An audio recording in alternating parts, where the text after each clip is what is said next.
Welcome to Bharati Competent Academy online live classes, and today we are going to study about general science. As you all know that general science is one of the vital topic which is frequently asked in the competent examinations, but still it is very important. It is further divided into three parts: physics, chemistry and biology. General science को तीन parts में divide कर दिया गया है: physics, chemistry, biology. अब हर एक चीज, हर एक पार्ट इंपॉर्टेंट है. Physics is important, chemistry is important and biology is important. हम ऐसा नहीं बोल सकते कि फिजिक्स इंपॉर्टेंट है, केमिस्ट्री, बायोलॉजी इंपॉर्टेंट नहीं है. ठीक है, क्यों? क्योंकि एग्जामिनर जो आपका एग्जामिनर है वो कोई भी रेशियो से किसी भी पर्टिकुलर पार्ट से आपका पेपर सेट आउट कर सकता है. ठीक है, तो most important things, each and everything in particular topic is vitally important. ठीक है जी. अब सबसे पहले आज हम बात करेंगे फिजिक्स के बारे में. फिजिक्स, तो जब भी वर्ड फिजिक्स मेरे माइंड में स्ट्राइक करता है तो मैं नेचर के बारे में सोचता हूँ. ठीक है जी. Nature, physics, nature. Physics, light, electricity दिखाई देती है, लाइट. ठीक है, दिन हो रहा है, रात हो रहा है, each and everything which is included in nature is related to physics. Okay, अब जो डेफिनेशन है, तभी तो डेफिनेशन कैसे दी गई है साइंटिस्टों ने. Physics is the branch of science that dealing with nature and its phenomena. तो फिजिक्स जनरल साइंस की एक वो ब्रांच है, ठीक है, जो किस चीज से डील करती है? आपकी नेचर से. ठीक है, जो हमारा पर्यावरण है, ठीक है, नेचर है, एटमॉस्फेयर है हमारा, ठीक है, या फिर नेचुरल फिनोमिना से. Natural phenomena in the sense that is light, ठीक है, दैट इज सनलाइट, ठीक है, दैट इज विंड, एयर. ठीक है, this all things are included in physics. And chemistry की बात करें तो it is study of atoms and molecules. Atoms और मॉलिक्यूल्स की जो स्टडी है उसको क्या बोलते हैं? केमिस्ट्री. केमिस्ट्री बोलती है कि हर एक चीज हमारे यूनिवर्स में किस चीज से बना हुआ है? एटम से, मॉलिक्यूल से. ठीक है, एटम्स के फॉर्मेशन से मॉलिक्यूल बना है. ठीक है, वैसे वैसे आगे कंपाउंड बना हुआ है. ठीक है, तो केमिस्ट्री बोलती है कि हर एक चीज एटम से बना हुआ है. और फिजिक्स क्या बोलती है कि जो हमारा नेचर है, ठीक है, और उसका फिनोमिना, इस सारी स्टडी को क्या बोलेंगे? फिजिक्स. एटम्स और मॉलिक्यूल्स की स्टडी को क्या बोलेंगे? केमिस्ट्री. ठीक है, और study of livings and non livings. ठीक है, इसको क्या बोलेंगे? बायोलॉजी. बायोलॉजी डील करती है आपकी लिविंग से और नॉन लिविंग से. It may be virus, bacteria, human being, animals, plants, shrubs, herbs, etc. That whole portion of atmosphere is dealing with biosphere. ठीक है, they are biology. And atoms में आ गया आपका एटम्स, मॉलिक्यूल्स, ये चीज आएगी आपकी केमिस्ट्री में. और फिजिक्स में नेचर एंड नेचुरल फिनोमेना. अब सबसे पहले बात करते हैं हम फिजिक्स की. तो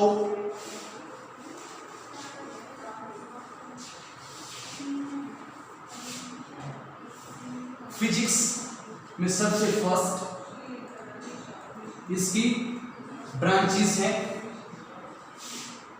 काइनेमैटिक्स, स्टैटिक्स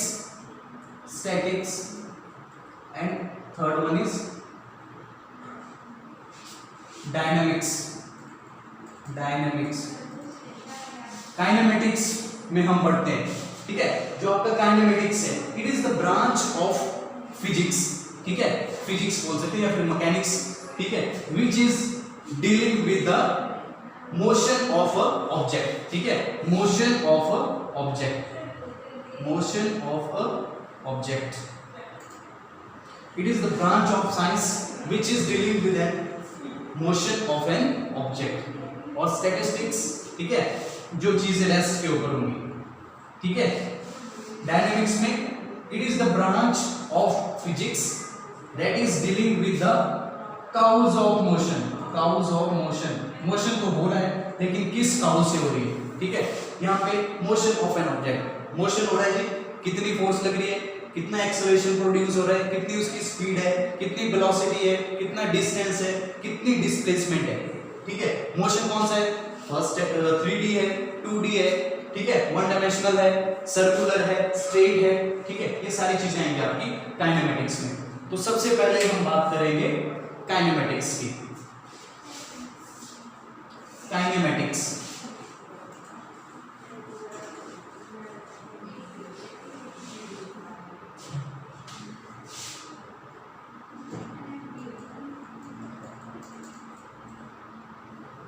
तो काइनेमेटिक्स वो ब्रांच है मैकेनिक्स की जिसमें हम स्टडी करते हैं किस चीज के बारे में, मोशन के बारे में, ठीक है। It is the branch of mechanics which is used in studying the motion of an object. तो जो आपका काइनेमेटिक्स है उनमें आती हैं 5 चीजें, ठीक है। उन 5 चीजों को पढ़ने के पहले मैंने बताया कि स्केलर और वेक्टर क्वांटिटीज आपको क्लियर होनी चाहिए। अब बात करते हैं फर्स्ट डिस्टेंस की।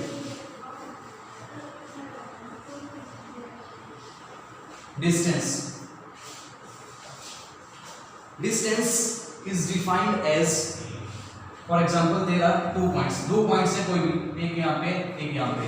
ये point A है and let this point will be B. Okay? So the actual path covered by body between these 2 points. यहाँ से चला एक आदमी और यहां से चलते हुए वो चला गया और यहां पे पहुंच गया, ठीक है। तो इतना जितना इसने रास्ता कवर किया वो क्या होगा आपका डिस्टेंस, ठीक है। Path covered by a body between these 2 points, ठीक है, या फिर between initial and final point. मैं यहां से गया, ठीक है, मैं मंडी से गया और दिल्ली पहुंच गया, ठीक है। I am travelling from Mandi to New Delhi. Then my initial point is Mandi and my final point is Delhi, or my source is Mandi and my destination is Delhi, ठीक है। whole part covered by me from initial point to final point is known as distance, ठीक है। मैंने जितना भी path travel करा मंडी से दिल्ली तक जाने के लिए तो उसको क्या बोलूँगा डिस्टेंस, ठीक है जी। तो किन्हीं 2 पॉइंट्स का डिस्टेंस, कोई भी डिस्टेंस हो सकता है वो, ठीक है, इन 2 पॉइंट्स का कोई भी डिस्टेंस, लेकिन इट इज ऑलवेज पॉजिटिव, ठीक है, हमेशा पॉजिटिव रहेगा, नेगेटिव नहीं रहेगा, ठीक है, हमेशा आपका डिस्टेंस पॉजिटिव रहेगा। नेक्स्ट, अब डिस्टेंस की बात करें, ये स्केलर है या फिर वेक्टर है, तो डिस्टेंस के पास सिर्फ मैग्नीट्यूड होगा, only magnitude, then it is called as scalar quantity. Okay, clear है।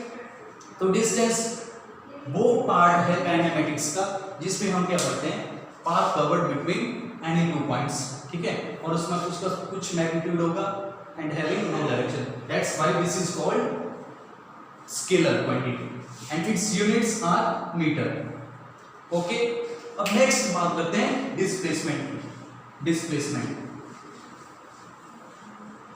सो डिस्प्लेसमेंट भी ऐसे ही डिफाइन करेंगे, like these 2 points are initial and final point. Initial point is A and final point is B.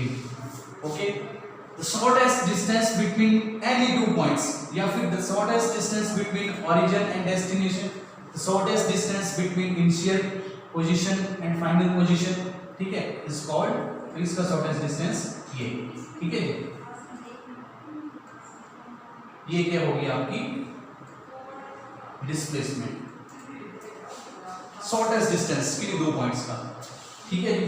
लेकिन इसमें याद रखना आपने, ये पॉजिटिव भी हो सकती है, ठीक है, नेगेटिव भी हो सकती है, जीरो भी हो सकती है, ठीक है। पॉजिटिव नेगेटिव तो पॉजिटिव वाला साइड गया पॉजिटिव, नेगेटिव एक्स एक्सिस को गया तो नेगेटिव, ठीक है। लेकिन जीरो कैसे, अगर कोई आदमी है यहाँ से चला हुआ और फिर से यही पहुँच गया, ठीक है, तो ए पॉइंट भी यहाँ है और बी पॉइंट भी यहाँ है, ठीक है, तो इसका डिस्प्लेसमेंट कितना हो गया 0, क्योंकि वहां से चला वहां पे पहुंच गया, ठीक है। तो ये क्वेश्चन पेपर में आ सकता है। यहाँ पे रेडियस कुछ भी दिया गया होगा, आपके पास 20 किलोमीटर है, वेलोसिटी दी गई होगी इसकी 5 मीटर पर सेकंड, लेकिन इसकी डिस्प्लेसमेंट हमेशा जीरो होगी। क्यों? क्योंकि it's initial and final position are same. और तभी डिस्प्लेसमेंट जो है आपका वेक्टर क्वांटिटी है। क्यों? क्योंकि इसका मैग्नीट्यूड भी होगा और डायरेक्शन भी होगी, ठीक है। और यूनिट क्या होंगे इसके? मीटर, डिस्टेंस के भी कहते हैं मीटर। अब नेक्स्ट बात करते हैं आपकी स्पीड की। स्पीड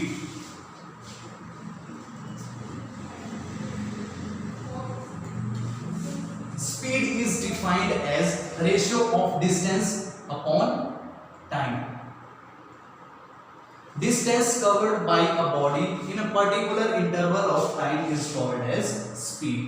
ठीक है जी, स्पीड क्या हो? जितना डिस्टेंस ट्रैवल करेगा डिवाइडेड बाय टाइम, ठीक है। कोई बंदा या कोई गाड़ी कितने टाइम में कितना डिस्टेंस कवर करता है, that is known as speed, ठीक है। स्पीड की यूनिट क्या होंगे? फिर डिस्टेंस के मीटर और टाइम के सेकंड, तो मीटर पर सेकंड। और स्पीड जो होगी किसी भी डायरेक्शन में, कोई भी इसकी फिक्स डायरेक्शन नहीं होगी, इसका सिर्फ मैग्नीट्यूड होगा, ठीक है। That's why this is called scalar quantity. तो ये स्केलर होगी, यूनिट क्या है? मीटर पर सेकंड, ठीक है जी।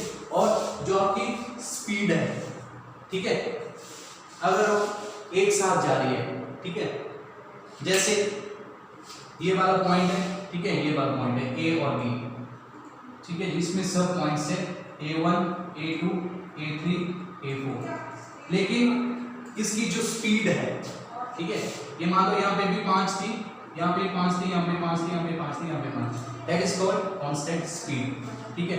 अगर हम बात करें ये A2B और ये सब पॉइंट्स है A1, A2, A3, यहाँ पे इसकी 5 है, 10 है, 20 है, 22 है, ठीक है। तो ये क्या होगी? वेरिएबल स्पीड, ठीक है जी। तो याद रखना आपने स्पीड और यूनिट मीटर पर सेकंड। अब स्पीड या वेलोसिटी मीटर पर सेकंड में होगी और आपको चेंज करना हो किलोमीटर पर सेकंड, तो आपने हमेशा याद रखना, it is the most important thing, multiply that number by 5/18। जब आप 5/18 से उस नंबर को, पर्टिकुलर नंबर को मल्टीप्लाई कर देंगे तो आपकी स्पीड ऑटोमेटिकली किलोमीटर पर सेकंड में आ जाएगी। नेक्स्ट बात करते हैं वेलोसिटी की। अब जब भी स्पीड की बात होगी तो फोकस होगा डिस्टेंस के ऊपर, और जब वेलोसिटी की बात होगी तब फोकस होगा डिस्प्लेसमेंट पे। हमेशा याद रखना, यहाँ पे डिस्टेंस, सिर्फ एक ही चीज है, velocity is defined as the rate of change of displacement, या फिर a body travels a particular displacement in particular interval of time। कोई बॉडी किसी पर्टिकुलर इन टाइम इंटरवल में कितनी डिस्प्लेसमेंट कवर करती है, उसको क्या बोलेंगे? वेलोसिटी। तो वेलोसिटी का क्या फॉर्मूला होता है फिर? Displacement upon time. अब डिस्प्लेसमेंट की यूनिट मीटर और टाइम के सेकंड, तो दोनों की यूनिट सेम है, मीटर पर सेकंड। वैसे ही अगर आपको वेलोसिटी दी गई है मीटर पर सेकंड और बोला कि किलोमीटर पर सेकंड में निकालो, पर आवर में निकालो, ठीक है, तो इसकी वेलोसिटी क्या हो जाएगी? उस क्वांटिटी को मान लेते हैं वो क्वांटिटी x है, तो उसको मल्टीप्लाई कर देंगे 5/18 से, then your velocity will be gain in kilometre per hour, ठीक है, आपकी वेलोसिटी आ जाएगी किलोमीटर पर आवर। अब लास्ट बात करते हैं एक्सेलरेशन की। तो जब आपने डिस्टेंस पढ़ लिया, डिस्प्लेसमेंट पढ़ लिया, स्पीड पढ़ लिया, वेलोसिटी पढ़ लिया, तो आपको एक्सेलरेशन ऑटोमेटिकली क्लियर हो जाए। देखिए कैसे।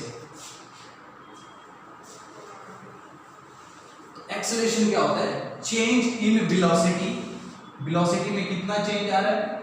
Change in velocity with respect to time, with respect to time.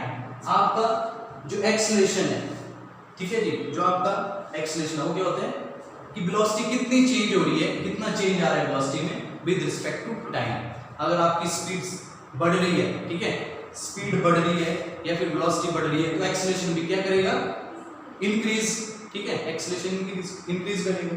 अगर आपकी स्पीड घट रही है, वेलोसिटी घट रही है, ठीक है, तो एक्सेलरेशन क्या करेगा? डिक्रीज। और जब एक्सेलरेशन डिक्रीज करेगा तब उसको क्या बोलेंगे? नेगेटिव एक्सेलरेशन या फिर रिटार्डेशन। रिटार्डेशन हमेशा याद रखना, ठीक है। और जब आपका एक्सेलरेशन इंक्रीज करेगा तो उसको पॉजिटिव एक्सेलरेशन या फिर एक्सेलरेशन भी बोलते हैं, ठीक है जी। और जो आपका एक्सेलरेशन है, जो आपका एक्सेलरेशन है, ठीक है, पॉजिटिव हो सकता है और नेगेटिव भी हो सकता है, ठीक है जी। जो आपका एक्सेलरेशन है वो पॉजिटिव हो सकता है और नेगेटिव भी हो सकता है। और हमेशा याद रखना जो आपका एक्सेलरेशन है उसके यूनिट क्या होते हैं, मीटर पर सेकंड स्क्वायर, ठीक है, मीटर पर सेकंड स्क्वायर या फिर मीटर सेकंड इनवर्स स्क्वायर, ठीक है, ये होता है आपका एक्सेलरेशन। तो ये सारी चीजें काइनेमेटिक्स में इंपॉर्टेंट है और जो आपका कॉम्पिटिटिव एग्जाम्स हैं उसमें हमेशा क्वेश्चन पूछे जाते हैं, ठीक है। तो अगर आपको वीडियो पसंद आए तो लाइक करिए, सब्सक्राइब करिए, ज़्यादा से ज़्यादा शेयर करिए, कमेंट करिए और बेल आइकन को दबा दीजिए। Thank you very much.